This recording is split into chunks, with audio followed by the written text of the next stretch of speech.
Okay. You're probably asking what part of the room am I in? Well, sometimes I would sit with the chair facing this area when the door was closed permanently, and I had to force it open. But the door, yeah. Recent times I've been on that side of the room with the iPad facing that direction. So, oh, you've seen this side of the room before. There's a reason why I have that here, and why I have my shirt off. Okay. Um, I was watching a video by a pop culture reviewer about the Deadpool Wolverine movie, which I saw weeks ago. It's okay. It's good. And I have the screen minimized and the main YouTube page up, and I see a video of Paul Harrell, and the video's caption is "I'm dead." And I turned that video on, and Paul made a video the better part of a year ago, and he basically says, "My brother Roy will release this when I die. So if you see this, I am dead." And I was like, no. And then obviously Roy himself came on at the end of the video, who was just completely fucking devastated. He was obviously extremely emotional. And he confirmed, obviously, that what we already knew, his brother has passed away. Now, realistically speaking, when Paul announced he had pancreatic cancer, I immediately knew how serious it was. Most cancers are survivable now, thank God. Most people do survive cancer, okay? But pancreatic cancer, there has not been a single documented person to survive more than 5 years. And even that is a very, very rare case. The symptoms are greasy feces, yellow skin, unbearable abdominal pain, and extreme weight loss. Now, I personally don't think Paul did anything stupid to invite cancer into his life. Sometimes you just get it. And that's about it. He just happened to have the worst cancer you could possibly imagine. And he tried to keep the child going as long as possible. He gave it over to his brother Roy. He did appear sporadically, sitting in a chair, doing some minor reviews, helping his brother. But his participation was very limited for physical reasons. And now that is it. Now, most cancers are survivable today, and most cancers are treatable today, so long as we have certain aspects of life to take care of. First and foremost, full disclosure, 3 or 4 times a year I smoke a cigar.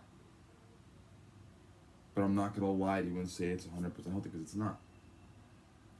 However, smoking cigarettes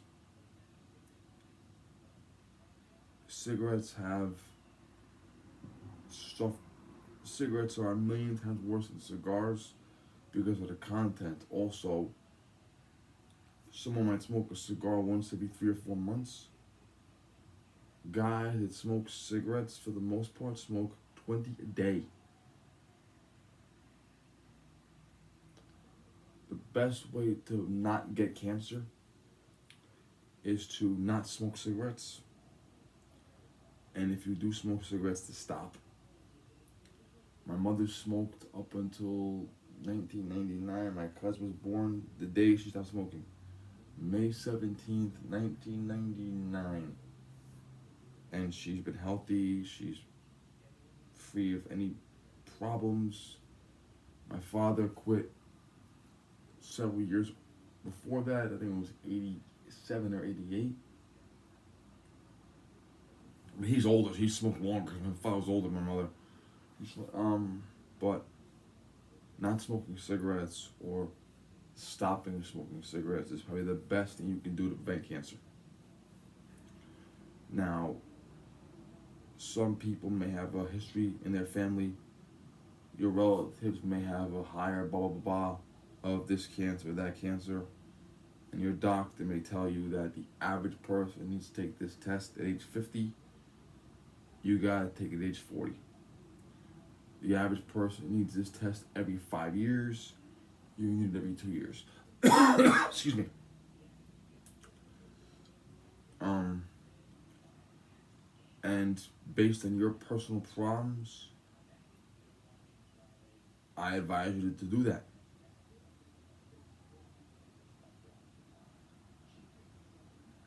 Now, I have a personal problem myself. I have moles all over my body. There was a big one under my chin many, many years ago. My mother told me to have it cut off. I would cut myself shaving and just get it off. Please get it off. I was not working for a shipping company at the time. My mother paid to have it cut off because she couldn't stand looking at it anymore. Not because it was cancerous, thank God, but yeah. Now, let's rewind to 2002. I had my third Achilles surgery. I'm in the cast. My mother tells me point blank, when the cast comes off, I want you to go to my dermatologist and get your moles checked. Yes, mother, fine. He's across the street from the hospital you were born at, on the ground floor. Now, the ground floor of that office building across from the hospital is a physical therapy place. I went there for my physical therapy for my cast. Okay, well, the doctor is an older guy. He was over 60 at the time. And he told me I have back problems, knee problems, and I myself go to that physical therapist more often than you do. So I go to the doctor. I'm 20 years old at the time, by the way. This is 20 years ago. This one here and one up here. He says, you got these two moles, I don't like them. Now, you can go to the doctor and get a chart that says this is good, this is not good. But you should still have the doctor look at you because he is the doctor. And he knows better than you. On top of that, you might have a mole behind you, up here, over there, behind your ear, you don't know, you can't see it. So go to a doctor and get a doctor's perspective. Don't just do it yourself. Get a doctor's perspective. And he cuts these two off, had a little shot, burn them, cut them, send them to the biopsy. He says, I'll let you know how the results are. He forgot to get back to me. I called the secretary. She says, yeah, you're fine. She had the notes on her desk. Okay, you're fine. Thank you. Okay. I went back every year for a couple of years, and then I stopped going. Now, in 2010, I'm back in school. I'm studying for my final exams. My parents go to my sister's house. I stay behind to study for final exams. My sister's mother-in-law had a big house, and she told them to move in right after they got married. They built her an addition, like above the garage, the second floor. They have a nice, clean addition put on. Those like it came with the house. It's perfectly blended in. And like a mother-in-law's apartment there. Mother-in-law moved in there. They took over the rest of the house. 16 years later, it's 2010. My parents are visiting there. I get the call. They just took Marianne out on a stretcher. Go to the hospital. She had enough cancer in her to kill 10 people. And the question was, how is your doctor so fucking stupid that he can't see this cancer? And we think that she may have told him, don't tell my family I'm sick. And even after death, his confidentiality is still intact, so he could not tell the family that she was sick. But we go to the funeral. She has two fraternal twins. The other twin, he had a band-aid on his head. He had a lesion that was cancerous taken off. I made the call from the lobby of the funeral home for my dermatologist to make a new appointment with him. 14 years ago, I have not missed a appointment yet. A couple years later, he retires, sells the practice to a new guy. This guy's a hardcore Trump Jew. You love him. I go to see that gentleman at the office. He took over the practice, and he tells me, "You have two moderate risks." What? What's the matter? Okay, benign, mild, moderate, severe pre-cancer. These two moles here, I was halfway to skin cancer back in '02. That's what that meant. And the next year, that gentleman moved to the 5th floor.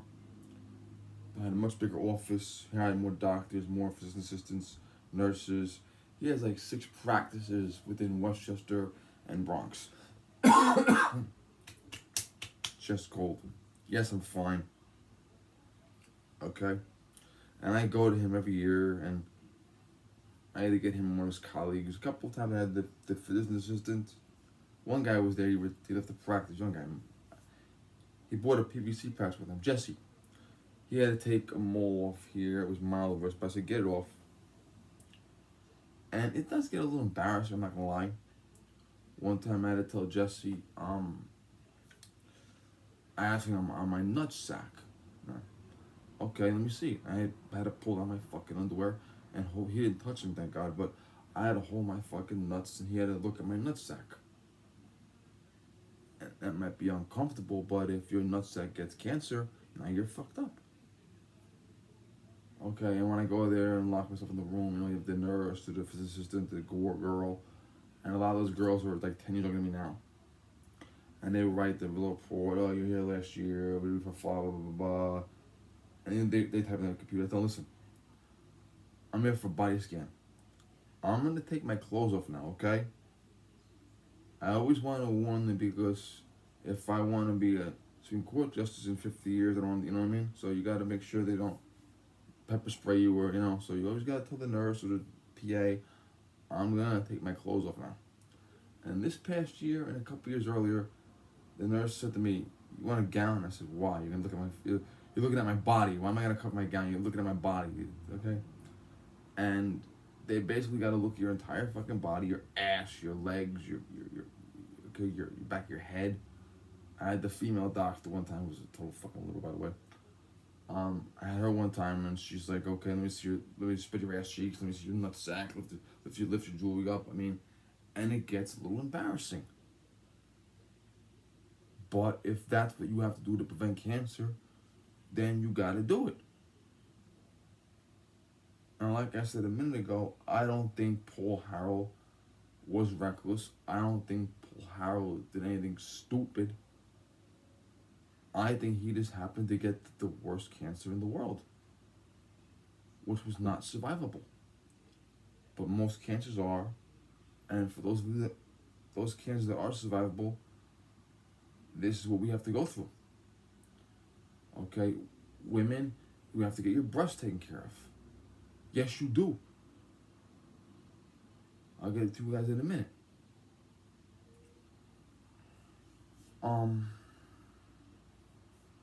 And that's pretty much it. Now, every year I go to my regular doctor and I get a blood test.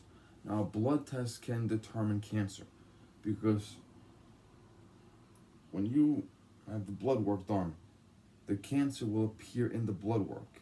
They might not tell you where the cancer is, but it will be a strong indicator that cancer is there, and they'll look further to find where the cancer is at. Okay? And the blood work determines, I have a chart I go on for line for my doctor, and it has all this shit that most of the stuff I don't understand, but he does, thank God. This level is normal. This level is normal. Like all this, the letter bullshit that we don't understand as laypersons. This is normal. That is normal. That is normal. That is normal. That is a little bit abnormal, but not a big deal. Okay? And if your doctor notices a big problem, he'll be like, wait a minute, let's address this. Okay? Now, if you have something on your body that doesn't belong there, get it off. Case in point, my sister-in-law, she had something in her throat. One doctor told her, let's watch it for a few months. My brother brought her to Sloan Kettering. They said, let's take it off right now. They did surgery, removed it, put iodine in her stomach to kill any cells that went down. Biopsy, it was a tumor, but they took it off. Now, Olympic gymnast Shannon Miller, who had the same birthday as me, she's 5 years older, she's 47 now. When she was younger, she had one baby, she wanted a second one. Her doctor found the fucking baseball on her ovary. And he said, let's watch it for a few months, for a few weeks. What the fuck? Another doctor, let's watch it for 6 weeks. Fuck you. Third doctor, let's get it off. Okay, good idea. So, he rushes into surgery. He tells her on the way in, you want to have a second baby? Yes. But if I can't save them both, the ovaries, the fallopian tubes, do I have permission to take them both away? Fine. He goes in, cancer. Takes one out, one tube, one ovary, leaves the other two in. Revives her, tells her it was cancer, but I saved one ovary and one fallopian tube. And she had a second baby. But while she was unconscious, he was already on the phone with his partners talking about her chemotherapy. So by the time she regained consciousness, she already had a chemotherapy plan in place. And she survived. She's 47 years old to this day. And now she's a major advocate for cancer survival, cancer research, all that bullshit. My friend survived cancer 4 fucking times. I was talking to her a few minutes ago. She went in for radiation 4 years ago today for her last cancer. Her last cancer was during the pandemic. And they told her, wait until the quarantine dies down, then you have your chemotherapy. Fuck you. I'm like, what if you die, you know? You tell me I got cancer for the 4th time, but 2 weeks after the pandemic, why am I going to get sick? But she survived, thank God. I had Shannon Miller do a cameo for her, and Miller was like, eek. Miller says my name and cancer in the same tone of voice. It's fucking beautiful. Yeah, Miller and I have a relationship. I always tell her she's old on her birthday. Every birthday I tell her she's an old lady. But she's cool with it. She's funny. Anyway, ladies, your breast. A lot of women say, I'll feel my breast for a tumor. Okay, here's the problem. And I saw this in a commercial years ago, many years ago. Take a pin, put it down, put a pillow on top of it, press the pillow. Do you feel anything? No. That's breast cancer in its earliest treatable stage. You need a mammogram. Okay? You need a mammogram. Feeling your boob, there's nothing. By the time you feel the tumor, it may be too late. You have to have the mammogram because the doctor has to x-ray and look at it. And there was one time, the gynecologist delivered me. He was tired. He did mammograms too. And one time my mother had a problem and he had to take it off and biopsy. It ended up being okay. Another time, we had another scare where he retired. Another doctor took over his practice. She does a mammogram. That doctor called his messengers, make an appointment with me. He meant for next year, and he mailed her the results of the mammogram saying she's fine. Okay? Now my cousin's husband, my cousin's wife, she had breast cancer. She died the day after her 49th birthday. She died the day after her 59th birthday, I'm sorry. Because there was one little cell that they forgot to take out of her, and it came back and killed her. Okay? So you gotta make sure it's all out if it's taken out. And like I said a minute ago with Shannon Miller and the bullshit, if it doesn't belong there, get it off. If it's a growth, it might be a mole, it might be a lump, it might be a baseball. If the doctor says there's something on your body that does not belong, get it the fuck off. Okay? There's no reason to wait. Because if you're waiting, it's not cancer now, it might be tomorrow. You never know. Now, you probably see this now. See that right there? That mole has more coloring in it than every mole in my body combined. It's very, very dark mole. See, the doctor, the head doctor at the practice, the Jewish guy that took over after the old guy retired, and the Jewish guy will know himself. He told me that if this mole here was below the elbow, it already would have killed me. Pretty fucking scary thought. And basically, he told me when I go out to the beach or to the pool, I go to the pool once a year in Florida, cover it with a Band-Aid. And you know what? I do that.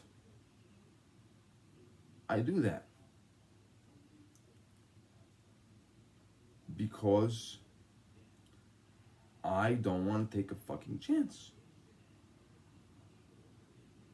Now, there was a woman I saw this woman on a cruise in 1995, and then I saw her again in 2000. I saw the same total stranger on 2 cruises 5 years apart. No, 4 years apart. What was it, 96, I think, yeah. Okay. The same stranger. She was a sunbathaholic. Her skin was browner than this mole all over her body. Whole body. Brown. You people that bathe in the sun until your skin fucking turns color permanently, okay, you are inviting cancer. Okay? And the tanning beds are a hotbed of cancer. You may look cool doing that shit, but you will not be looking cool when you're in fucking radiation. Okay?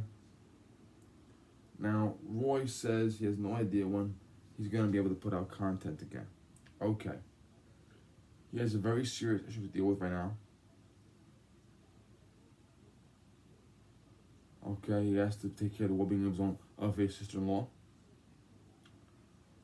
Okay, he has a lot of emotional problems right now. So we have to give him his space. And when he's ready to come back, he comes back. It may be tomorrow, it may be 10 months from now, but when he comes back, that's going to be his own timeline. We're going to give him space. We're going to continue to support his channel. Like his brother wanted us to. Just like we did for Jeff Quinn when Jeff Quinn passed away. And we support his brother Boj. And that's it. If there's a donation page for Dr. Harrell, Paul's wife, if there's any cancer research pages available or anything like that, memorial, I will let everyone know. And that's gonna be that. Just keep yourself healthy, keep yourself strong, do your doctor's appointments, keep on top of your health. Paul just had a bad hit. He just had that bad hit. Of all the cancer he could have gotten, he had the worst cancer. It wasn't his fault. He did anything stupid. But if you fall into the categories where you have a curable cancer or preventable cancer, now you have no excuse. Thank you.